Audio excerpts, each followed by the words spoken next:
নমস্কাৰ বন্ধুসকল, ব্ৰাদাৰ্ছ পিগেৰী আন কাল্টিভেশ্যন চেনেললৈ আপোনালোক সকলোকে স্বাগতম জনাইছোঁ। বন্ধুসকল, আপোনালোকক মই আজি এটা বস্তু দেখুৱাম। সেই বস্তুটো যদি আপোনালোকে বনাই ৰাখে ফাৰ্মত, তেতিয়াহ'লে ঠাণ্ডা দিনত আপোনালোকৰ পোৱালিবিলাকৰ মৰ্টেলিটিটো বহুত বেছি কম হ'ব আৰু গ্ৰ'থটোও ভাল হ'ব। মানে টেম্পাৰেচাৰটো যদি ভালকৈ মানে হিচাপত থাকে, তেতিয়াহ'লে আপোনাৰ পোৱালিবিলাকৰ মৰ্টেলিটি লগতে গ্ৰ'থটো ভাল হৈ থাকে। সেই বস্তুটো হৈছে এইটো। আপোনালোকে যদি এনেকৈ বক্সটো বনাই ৰাখে, তেতিয়াহ'লে ঠাণ্ডাৰ দিনত আপোনাৰ পোৱালিবিলাক ইয়াতে লাইট লগাই পেলাই আপোনালোকে ধুনীয়াকৈ ৰাখিব পাৰিব। আৰু এনেকৈ চাইডেৰে ফুটা ৰাখিব, সেই ফুটা দি অহা যোৱা কৰিব পৰাকৈ। আৰু আপোনালোকৰ যিটো লোকেল গাহৰিৰ কাৰণে অলপ সৰুকৈ দিছে। যদি আপোনালোকে ইয়ৰ্কশ্বায়াৰ হওক বা হেমশ্বায়াৰ যিকোনো এটা যদি ব্ৰীড আপোনালোকে ৰাখে, তেতিয়াহ'লে অকণমান ফুটাটো ডাঙৰ ৰাখিব লাগিব। আৰু বক্সটোতো এইটো লোকেল গাহৰিৰ কাৰণে বেছি ডাঙৰ কৰা নাই। এইটো চাগে ইফালে কিমান আছে বা 2.5 ফুট আৰু ইফালে প্ৰায় 2 ফুট এনেকৈ আছে। 3 ইঞ্চি গাঁঠি দিছে, বঢ়িয়াকৈ প্লাষ্টাৰ মাৰি দিব, ধুনীয়া হ'ব। এই বস্তুটো যদি আপোনালোকে ফাৰ্মত বনাই ৰাখে, এই বস্তুটো যদি আপোনালোকে ফাৰ্ম বনাই পেলাই আপোনাৰ ফাৰ্মত ভিতৰত বনাই ৰাখে, তেতিয়াহ'লে আপোনাৰ পোৱালিবিলাক ঠাণ্ডাত মানে মৰি নাযাব। নহ'লে ঠাণ্ডাত বহুত গাহৰি পোৱালিবিলাক মৰি যায়। লগতে লাইটটো ইয়াতে জ্বলাই থৈ দিলে মাকৰ লগত শুই নাথাকে। মাকৰ লগত শুই থাকিলে কি হয়, কেতিয়াবা মাকে হেঁচি পেলাই পোৱালিবিলাক মাৰি দিয়ে। কিন্তু ইয়াতে যদি লাইটটো জ্বলাই থৈ দিয়ে, টেম্পাৰেচাৰটো পাই পেলাই বা গৰমটো অনুভৱ কৰিবলৈ পোৱালিবিলাক সেই লাইটৰ তলতে শুই থাকিব, মাকৰ লগত শুই নাথাকিব ৰাতি। নহ'লে মাকে মানে কি সেই পোৱালিবিলাকক মাৰি দিয়াৰ সম্ভাৱনা থাকে। সেই গতিকে আপোনালোকে যদি পাৰে, আপোনালোকে যদি পকী গঁৰাল কৰিছে, তেতিয়াহ'লে এই বস্তুটো আপোনালোকে একদম মাছবিক বনাব। এই বস্তুটো আপোনালোকৰ ঠাণ্ডা দিনত বহুত বেছি হেল্প হ'ব আৰু গৰম দিনতো আপোনাৰ হেল্প হ'ব। মানে কি পোৱালিবিলাক যেতিয়া সৰু হৈ থাকে, ধৰক এদিন দুদিন হৈ থাকে, তেতিয়াহ'লে সিহঁতক মানে টেম্পাৰেচাৰটো দিব লাগে। আৰু টেম্পাৰেচাৰটো পালে সেই পোৱালিবিলাক গৈ তাত সোমাই থাকিব। আৰু লাষ্টত আপোনাৰ এটা সুবিধা কি হয়, ধৰক আপোনাৰ পোৱালিবিলাক দানা খাব লৈছে, তো মাকৰ লগত দিলে মাকৰ দানা খালে আপোনাৰ পোৱালিবিলাকৰ গ্ৰথটো ঠিক নহ'ব।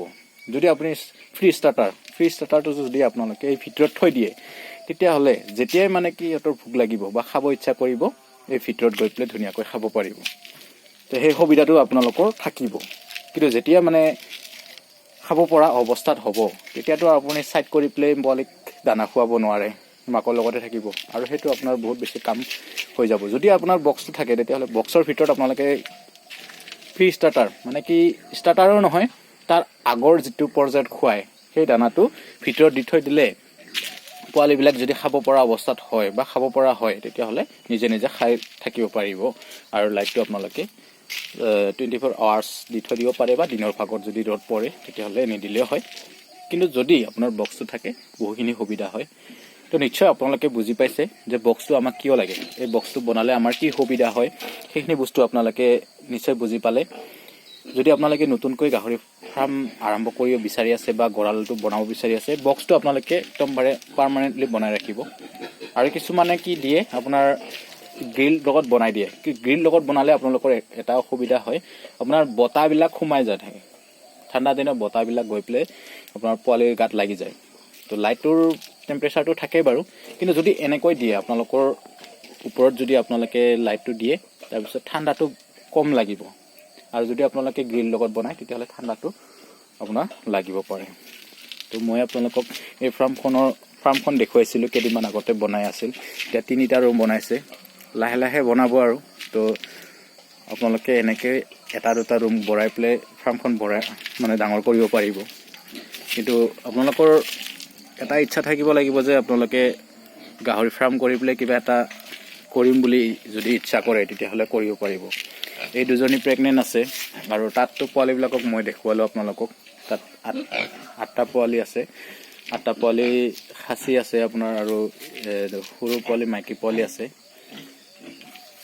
তো লাহে লাহে বঢ়াই আছে আৰু ফাৰ্মখন। আপোনালোকেও যদি এনেকৈ বঢ়াব বিচাৰে, লাহে লাহে 1-2টা ৰুমকৈ বঢ়াব পাৰে।